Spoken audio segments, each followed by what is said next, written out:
Жиреншенің хан сынағына түскені.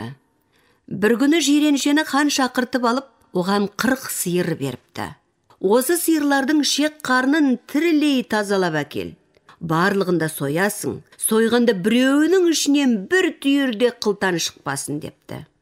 Жиренше 40 сиырды айдап, әйелі Қарашашқа келеді.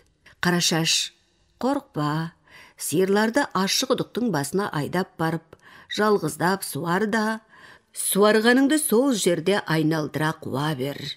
Әуелі ішінің қармауы кетер, онан кейін жын аралас су кетер, ең соңында қара судың өзі кетер депті.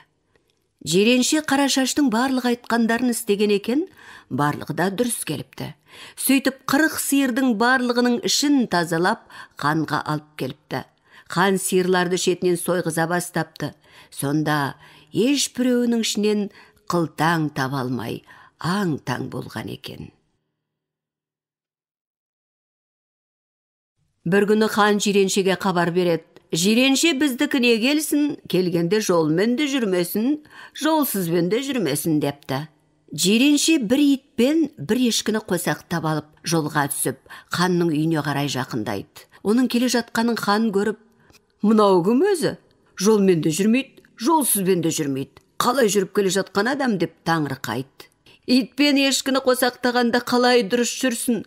Бұлайынша жүргеннің өзінде де дұрыс жүрмейді ғой депті уәзірлері. Жиреншенің тапқырлығын көріп, хан таң қалған екен дейді.